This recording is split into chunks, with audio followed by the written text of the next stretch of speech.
ఏమో శివయ్య, అన్నీ అనుకున్నట్లే జరుగుతున్నాయి. మంచిదేగా బావా. మంచి ఎక్కడికిలే, పెళ్ళి అన్నాక ఏదో ఒక పేచీ లేకపోతుందా? అంత్యనిష్ఠురం కంటే ఆదినిష్ఠురమే మేలని అబ్బాయి ముందే మీతో చెప్పమన్నాడు. చెప్పు బావా, మళ్ళీ మాట నేను కాదంటాను. కాదనవనేక పెళ్లి ఇక్కడే జరిపించమన్నాడు.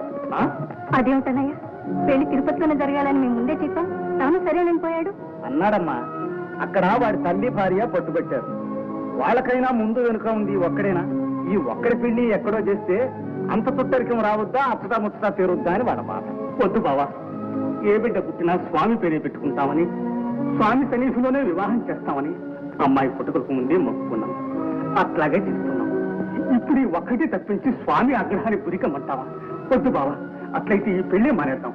నా మాట వినండి అన్నయ్య, ఎట్లాగో చెప్పి ఈ పెళ్లి తిరుపతిలోనే జరిపించండి. ఏమండి, వెంకటేశ్వర స్వామి పేరే ఆపుడు మొక్కులవాడు, ఆగ్రహానుగ్రహ సమర్థుడు. స్వామిని సంతృష్టి పడతాలంటే 1,00,000 శాంతులున్నాయి. ఎందుకండి భయం? తిరుమల భయమా, తెల్ల సుఖమా? ఏదెక్కువ? ఈ ఒక్క మాట విను. ఒకటి కాదు బావా, 1000 చెప్పు వింటాను. ఈ ఒక్క విషయంలో మాత్రం నన్ను మొక్కమాట పెట్టద్దు. సరే కాదంటావు, తెచ్చిన పసుపు కుంకుమ తిప్పి తీసుకెళ్ళమంటావు, అంతేనా? బావా, నా మీద నిష్ఠురం లేదు, నా చేతుల్లో ఏమీ లేదు.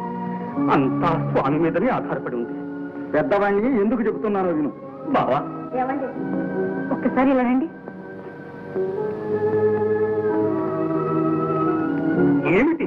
ఏమండి, ఒప్పుకోండి. మనిషి మాట మనిషి మన్నించకపోయినా దేవుడు మన్నిస్తాడు. కాళ్ళ దగ్గరకు వచ్చిన సంబంధం కాదండం ఎందుకు? ఎందుకా? అమ్మడి క్షేమం కోసం. మనసు ఇక్కడ మనం ఎక్కడో అయితే అమ్మడికి క్షేమమా? ఏమిటి? అమ్మాయికి మనసైన సంబంధమా? అవునండి. నీతో చెప్పిందా? తల్లికి బిడ్డ మనసు తానంతా తానే తెలుస్తుంది. ఏమిరా అమ్మడు? నీ ఇష్టం నాన్న. అయ్యిందా?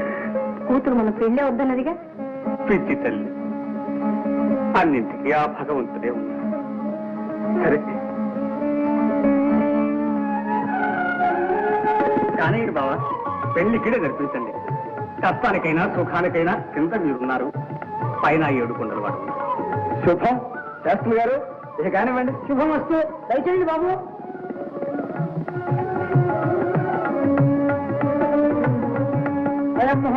ముహూర్తోస్తు సూర్యాది నవానాం గ్రహాణాం అనుకూల ఫల సిద్ధిరస్తు.